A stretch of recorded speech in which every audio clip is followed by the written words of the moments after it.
we still have these matters of opinions that we struggle with in judging others or placing them lower than we are because of what they do. Not one person here, whether they're wearing a suit or tie, whether they're wearing shorts or a t-shirt, are more prepared to God unless their heart is prepared also. And a sermon coming from a preacher without a tie on is no less valid whether the word is used or whether it's not. But sometimes in our life we have allowed pre-understanding, we've allowed tradition, we've allowed how we have been raised to interfere how we look at others. And literally, if you look at the Greek word judge, or krinos is that word, it's to place somebody somewhere. That's literally in the simplest form of what that word means. And when we unrighteously judge over opinion, here's what we do.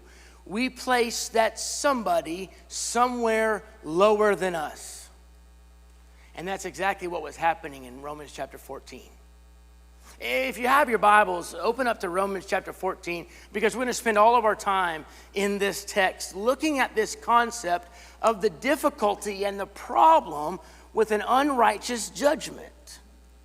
Because one day I want to hear during that judgment scene, however we have it played out in our mind as we sit before the throne of God, I want my God to say, "Well done, good and thy faithful servant." And I don't want to be a stumbling block or to act in a way that's going to be a stumbling block to hinder that day to be a good day. So we look at this idea in Romans chapter 14 and the problem of the unrighteous judgment. We see in Romans chapter 14 and verse 1, this unrighteous judgment was causing quarreling. He says, "As for the one who is weak in faith, welcome him, but not quarrel over opinions. One person believes he may eat anything, while the weak person only eats vegetables. Let not the one who despises the one who abstains, and let not the one who abstains pass judgment on the one who eats, for God has welcomed him." And when you think about this idea of this unrighteous judgment, to give you a context of what's happening in Romans chapter 14, and the church in Rome wasn't only for the church in Rome, the church in Corinth also struggled with this, but the Jews had a problem eating the meat offered to idols. So they withheld from eating any meat. But we know as the New Testament progressed on, God came and said, "It's okay, eat the meat." And Paul addresses the church in Corinth and it says, "There is no idol, so eat it. Because there isn't anyone you're even offering the food up to." But what was happening was the division that was taking place within the church. The Gentiles coming into the church that had no previous tradition of what meats to eat and not to eat. They were fine eating meat. And the Jews would sit over in the other corner and they'd watch the Gentiles eat the meat and they would judge them. They would say things like, "Well, they're not as strong of a Christian as we are. They're not as firm in their faith as we are because they're eating that meat, and we all know we're not supposed to eat the meat." And we are the stronger ones. They were the Gentiles, the ones who were over here, and they were just eating the meat and they were enjoying life. They were despising the weaker for eating the meat. Not for eating the meat specifically, but for looking down on them, for placing them lower than, because they were eating the meat. And as silly as that sounds in our day and age today, we have adapted in this culture to say it's okay. You're going to do this and you're not going to do that, but we still have these matters of opinions that we struggle with in judging others or placing them lower than we are because of what they do. We don't unrighteously judge, number one, because we are all God's. Look at what he says as we evaluate these first 4 verses. It says we don't unrighteously judge because we are all God's. Look at what he says in verse 3. "Let not the one who eats despise the one who abstains, and let not the one who abstains pass judgment on the one who eats." Look at, "For God has welcomed him."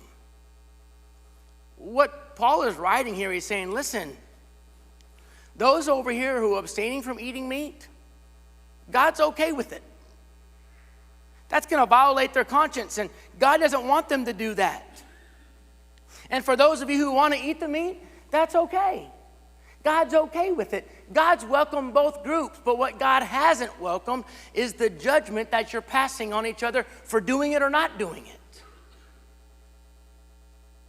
If my brother comes to church with shorts on in the morning, and he has the right heart, and he's prepared his heart, and he's singing praises to God, praise be to God that he's here.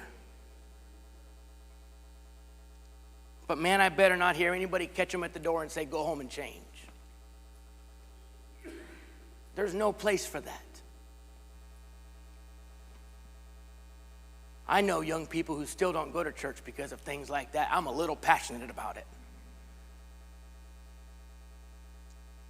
Oh, you weren't singing when we sang that song? What's wrong with you? You don't like that song? You don't like singing praises to God? No, I'm sorry. I'm sitting over there not singing because when I try to sing that song, I break down because that song touches my heart. I may not be singing with my lips, but my heart is making a harmonious noise to God. So don't judge me over it.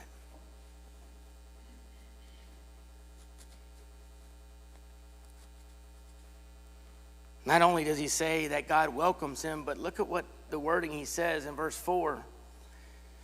He says, who are you to pass judgment on the servant of another? Now, this is amazing. And the English language kind of messes this up a little bit.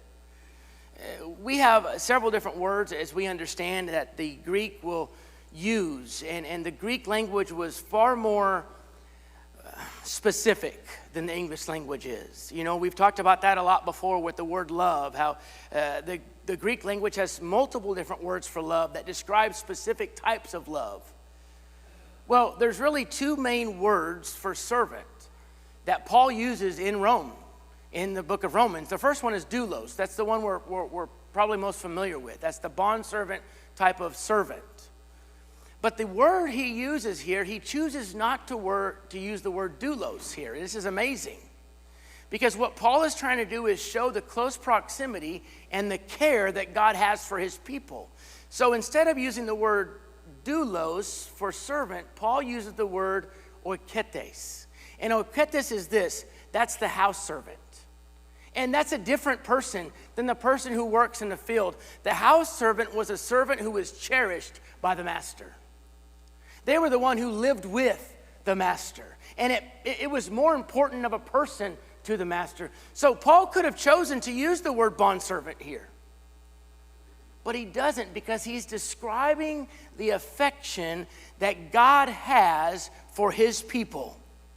The same people we're casting judgment on. The same people that we're putting in this place of less than. God is saying, listen, they're both my servants. They're both people who are close to me, that I have chosen, listen to me, to live in my house, to live in the house of God. So if God doesn't look down on them for what they're doing, you don't either.